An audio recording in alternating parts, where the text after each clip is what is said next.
Bonjour et bienvenue à tous dans cette nouvelle vidéo de la série Notions de linguistique fonctionnelle cognitive. Aujourd'hui, nous allons parler des frames. Alors, un frame est une structure de connaissances qui associe des concepts, donc des connaissances, et ces concepts sont structurés eux-mêmes en concepts, qui sont eux-mêmes structurés en concepts, etc., etc., etc. On appelle cela l'itérativité, et c'est une particularité fondamentale des frames. Ainsi, les frames permettent de structurer les connaissances d'un individu, connaissances qui ont été acquises à la fois par l'expérience individuelle de l'individu et par la transmission socioculturelle, en allant par exemple à l'école, en regardant des films, en allant au musée, etc., etc. Donc les frames sont des structures de connaissances qui permettent à un individu de comprendre le monde dans lequel il vit, en articulant des connaissances.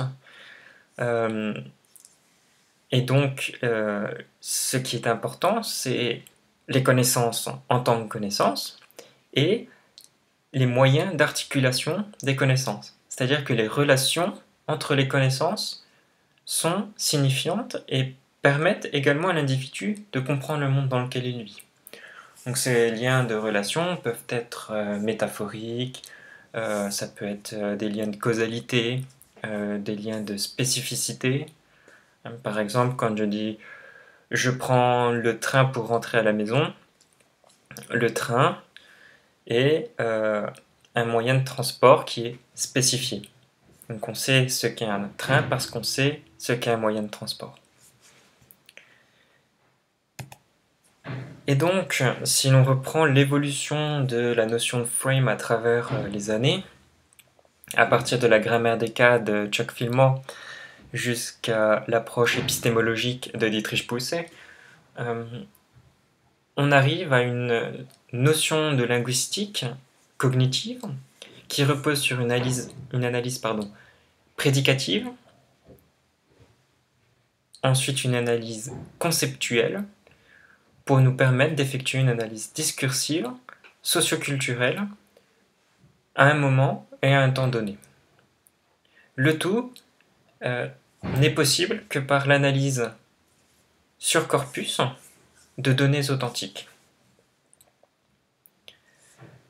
Pour effectuer l'ensemble de ces analyses, il nous faut disposer d'un outil qu'on va appeler frame element. Les frame elements sont, comme leur nom l'indique, des structures qui constituent un frame. Ce sont donc des concepts, ce sont des sous-frames, ce sont des rôles communicationnels, ce sont des rôles sémantiques. Les frame elements sont tout ça à la fois, en même temps, mais ils évoluent au fur et à mesure du processus conceptuel qui permet de générer l'énoncé. Donc si on prend notre énoncé là, donc Léna donne un stylo à Alex, on dispose d'abord de concepts. Léna donne stylo à Alex. Ces concepts sont en réalité des frames. Et si ce sont des frames, on peut avoir des sous-frames. Et donc, à partir de Léna, on peut accéder, si on en a les connaissances, aux membres de sa famille, à son âge, à son lieu d'habitation, à ses passions, ses loisirs, à ce qu'elle aime, ce qu'elle n'aime pas, à son expérience de vie. Cela dépendra des connaissances individuelles du locuteur et du locuté. Le verbe donner, qui est un concept générant une idée de transfert, pose le cadre prédicatif de la construction de transfert. Or, pour celles et ceux qui ne sauraient pas encore ce qu'est une construction, je vous renvoie à la vidéo de cette série de vidéos dédiées aux notions de linguistique fonctionnelle cognitive. Donc, on a l'idée de transfert, On sait que stylo renvoie au concept stylo, donc c'est un objet qui permet d'écrire. Et pour Alex, cela fonctionne de la même manière qu'avec Lena, et c'est donc variable selon les connaissances individuelles. Donc là, on a les 3 premiers points évoqués ci-dessus. On a nos concepts, on a les sous-frames, et on a les rôles communicationnels. En effet, la construction de transfert implique un agent, Lena, et un bénéficiaire, Alex. Elle implique un objet, le stylo, et elle implique une structure prédicative permettant de coordonner l'ensemble de ces rôles communicationnels, donc ces données. Et donc l'ensemble forme une structure prédicative, un cadre prédicatif, qui instancie des rôles sémantiques, agent, action, objet, bénéfactif. Le lien entre rôle communicationnel et rôle sémantique est très ténu. C'est comme cela qu'on arrive à donner du sens à des textes qui ne sont en réalité qu'une suite de symboles, de lettres, qui en soi n'ont pas de sens. Mais précisément parce que ces lettres forment des mots et que ces mots sont indexés à des rôles sémantiques au sens de la sémantique prédicative, de Fillmore par exemple, et que ces rôles sémantiques sont indexés à des rôles communicationnels, des rôles de la vraie vie, on est capable de reconstruire une situation de vie, situation de communication, et de comprendre. Et donc, l'analyse par les frames permet de reconstituer l'ensemble de ces informations, et in fine, de reconstruire l'architecture de connaissances déployée lors de la production ou de la réception d'un énoncé. Et cette structure de connaissances est un frame. Donc les frames sont des outils d'analyse et de représentation des connaissances. C'est-à-dire qu'avec un frame, on peut analyser un texte, c'est une méthode, un outil, on peut faire ressortir les frame elements, on peut les analyser d'un point de vue sémantique ou d'un point de vue conceptuel, voire d'un point de vue discursif, on va le voir. Et à la fin, ils nous permettent d'accéder à une représentation des connaissances. C'est-à-dire que quand on regarde un frame, par exemple celui-là, on regarde ce qui se passe dans nos têtes, pour le dire trivialement.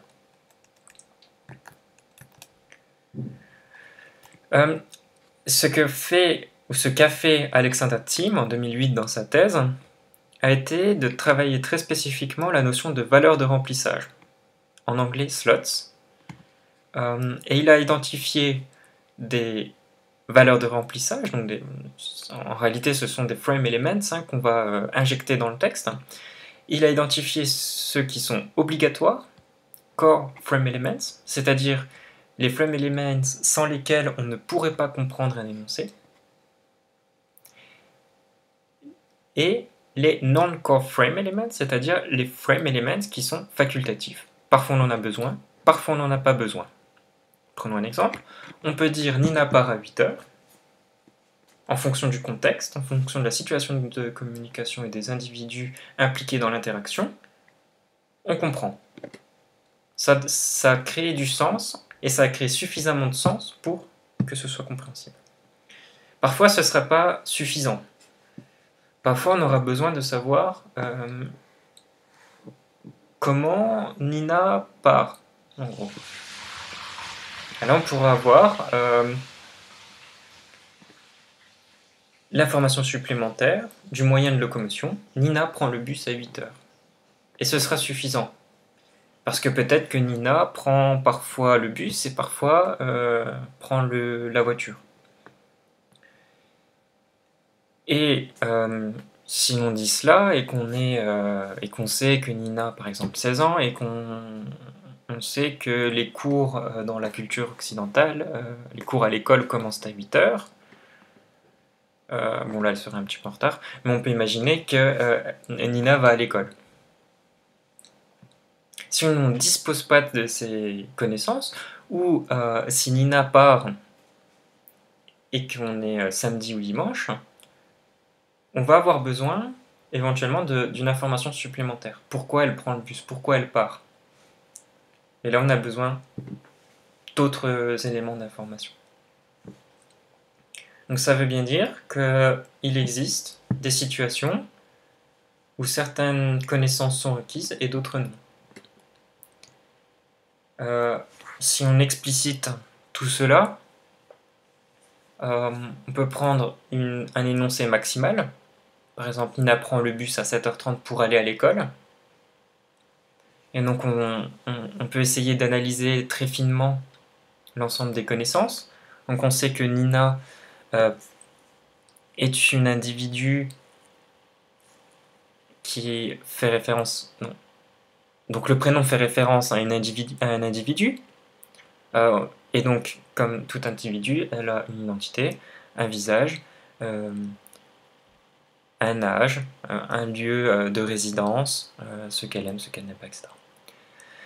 Ensuite, quand on dit prendre le bus, on imagine, grâce au frame, que Nina ne prend pas le bus au sens de saisir, mais qu'elle monte dans le bus pour aller de X à Y. Donc déjà là, on voit l'influence du frame dans la compréhension de l'énoncé. Ensuite, on dit Nina prend le bus et non pas un bus. Donc on sait que dans le discours, cette information est reconnue comme, comme acceptée et partagée par les locuteurs, pardon, et donc on sait que c'est le bus habituel. Donc en fait le bus scolaire par exemple. On sait que bus est un moyen de transport, et donc on arrive à reconstruire déjà cette structure prendre le bus. Ensuite on a une information relative à la temporalité qui infère une information qui va être confirmée par la flèche tout en noir au-dessus de laquelle il est inscrit début du cours à 8h. Donc il faudra le prendre en compte à la fin de l'analyse de l'énoncé. Ensuite, on a une connexion causale entre la première prédication et la deuxième prédication. Nina prend le bus à 7h30 puis pour aller à l'école. Aller est le deuxième prédicat, est le deuxième prédicat qui spécifie le déplacement de X vers Y. Prendre le bus dit de X à Y, et là on a une restriction du sens. Aller à, et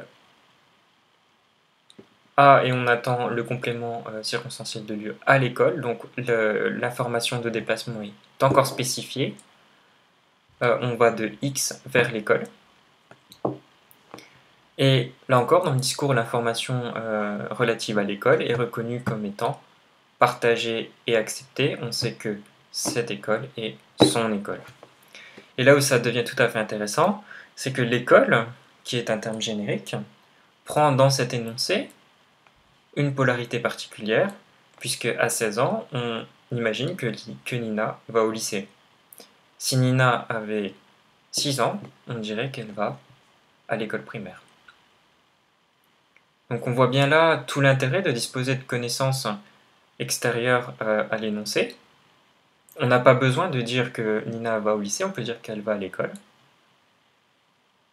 Mais même si on ne le dit pas, on doit disposer de ces connaissances pour reconstruire le sens tel qu'il a été voulu par le locuteur. Donc c'est tout à fait primordial de pouvoir, dans une analyse linguistique, reconstruire les non-dits, ou en tout cas les informations partagées.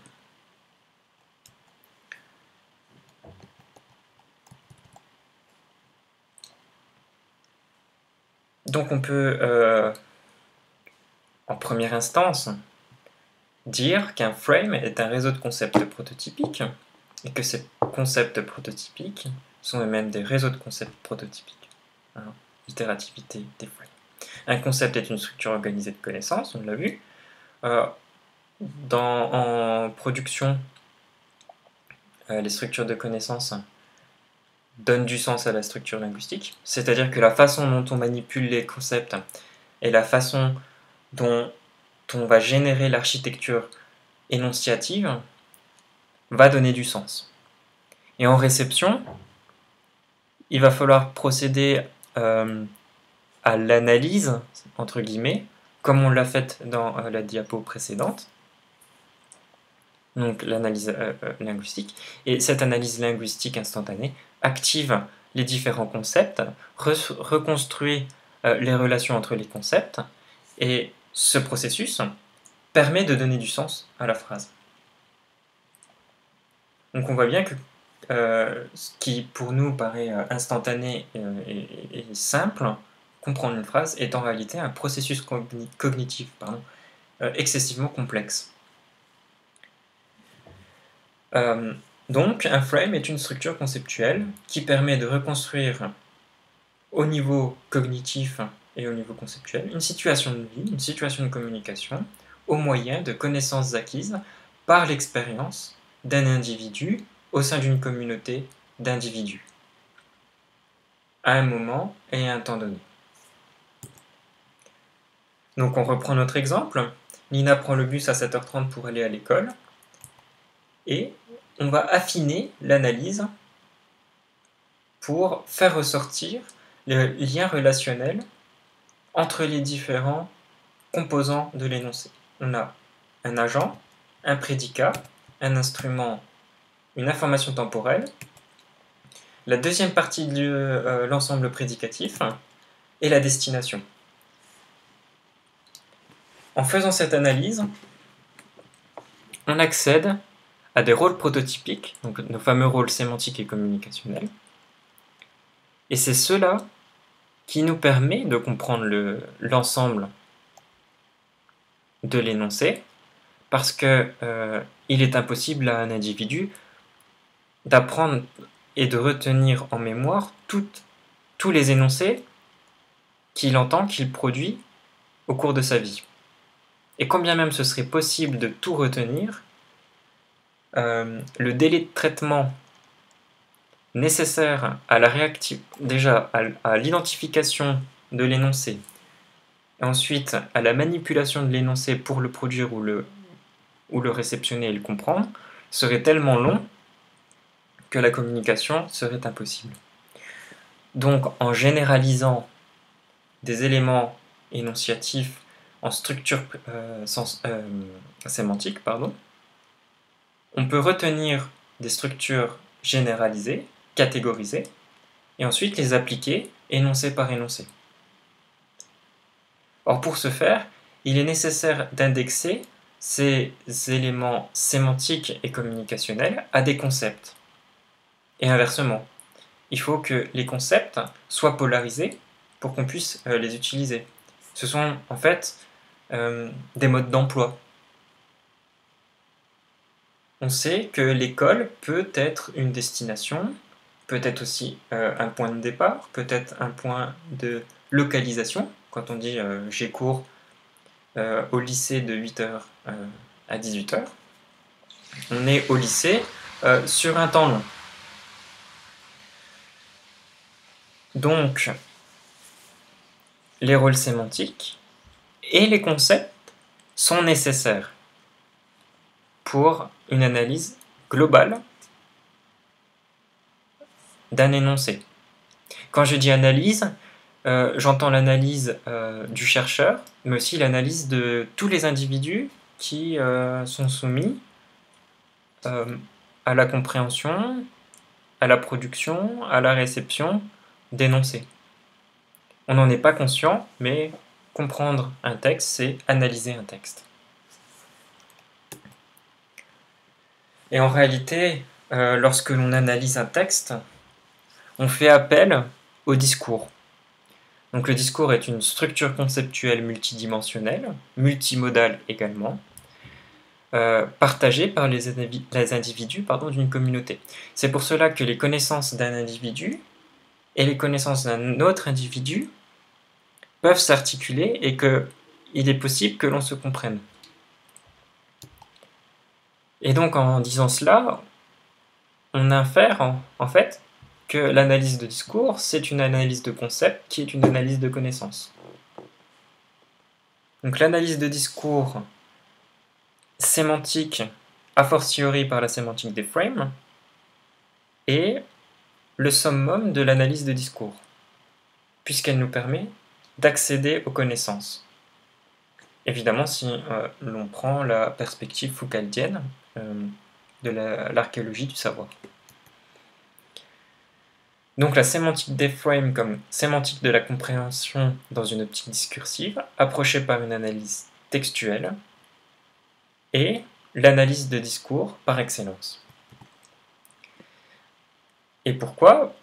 Tout simplement parce qu'en analysant le discours par les structures de connaissances que sont les frames, on peut accéder aux variations individuelles, aux variations sociales, aux variations culturelles. On peut établir la structure ou l'organisation des connaissances à un instant T. On peut également observer l'évolution dynamique de cette architecture épistémologique. Et on peut, à un moment donné, faire des comparaisons entre les langues, entre les communautés, entre les individus. C'est par exemple tout à fait pertinent dans une analyse de discours spécialisée pour mettre en évidence les différences entre les experts et les non-experts. Donc les frames sont vraiment importants bien sûr dans la cognition humaine, mais sont tout à fait pertinents dans une analyse linguistique. Alors, on peut maintenant définir avec beaucoup plus de précision ce qu'est un frame, et pour cela, il suffit de reprendre la proposition de Dietrich Pusset que j'ai traduite. Je vous laisse éventuellement mettre en pause la vidéo, et moi je vais vous proposer une définition un petit peu plus courte. Les frames sont des cadres de connaissances qui se forment sur la base de l'expérience individuelle de vie et l'expérience individuelle linguistique, mais également l'expérience de vie en communauté, de telle manière que les connaissances stockées dans ces frames correspondent à des concepts, et que ces concepts sont polarisés d'une part par des rôles sémantiques et communicationnels, et d'autre part par des valeurs obligatoires ou facultatives.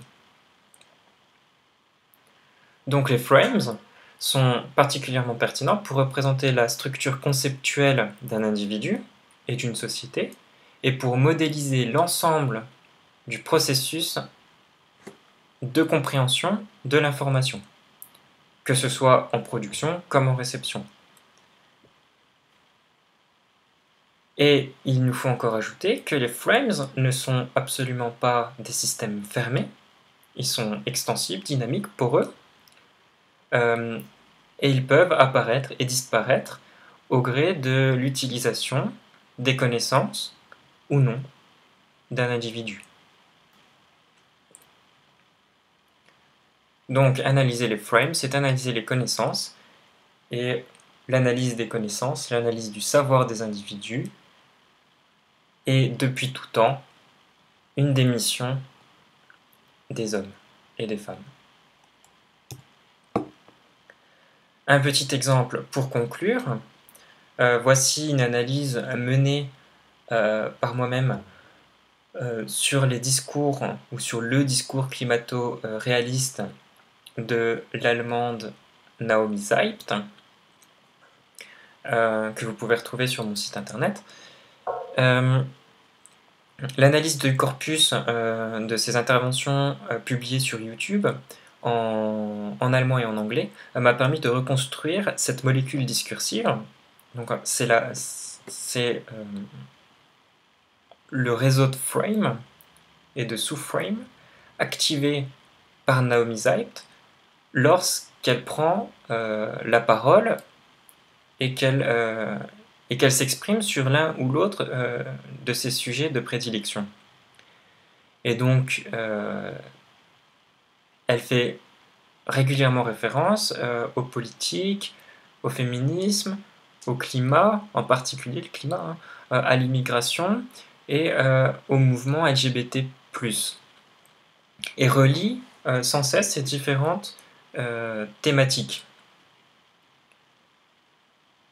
Donc l'analyse par les frames permet de faire émerger d'abord des grandes tendances, ensuite de spécifier ces tendances en concept et en sous-concept. On aurait pu vraiment préciser davantage chacun de ces concepts, par exemple changement climatique. On pourrait très bien exploiter cette thématique et l'affiner en fonction du corpus et des différents textes et énoncés produits par Naomi Zeit. Bon, pour que ça reste lisible, je suis resté à une représentation relativement peu spécifique. Et l'avantage des frames, c'est qu'au-delà d'une analyse discursive classique à partir d'une analyse textuelle outillée, il nous est possible de remonter au discours et de distinguer discours climato-sceptique et discours climatique, et à partir de là, d'identifier des structures de sens stabilisées au niveau sociétal et au niveau culturel. Et ensuite, d'évaluer la polarité et les différentes surcouches de sens de chacune de ces connaissances et de ces informations, afin d'expliciter de la manière la plus précise et avec le plus haut degré de granularité l'ensemble du sens transmis par Naomi Zeit lorsqu'elle prend une vidéo et qu'elle la poste sur YouTube.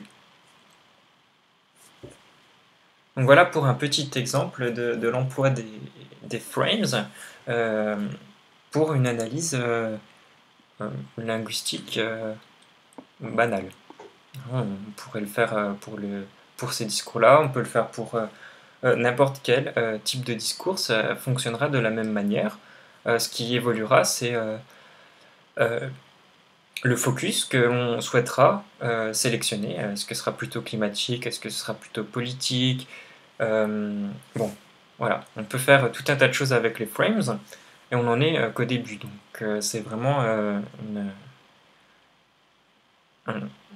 un socle théorique tout à fait intéressant, pertinent et stimulant dans une analyse linguistique utile.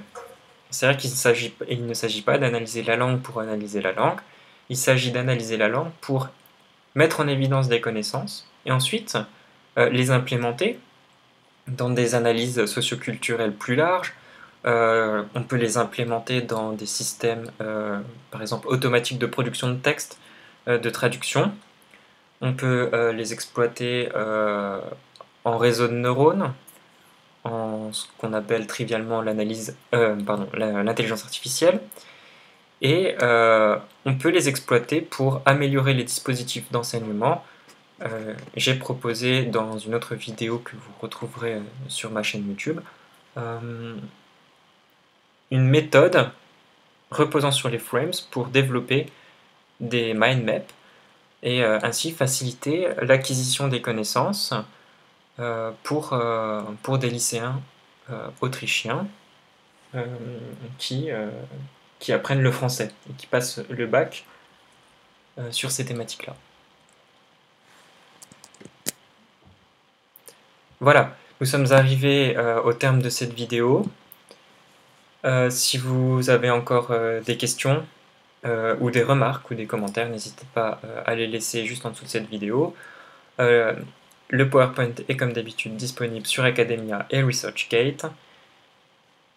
Et voilà, c'est terminé pour cette vidéo sur les frames. On se retrouve bientôt pour une nouvelle vidéo sur une nouvelle notion de linguistique fonctionnelle cognitive. D'ici là, portez-vous bien et à bientôt.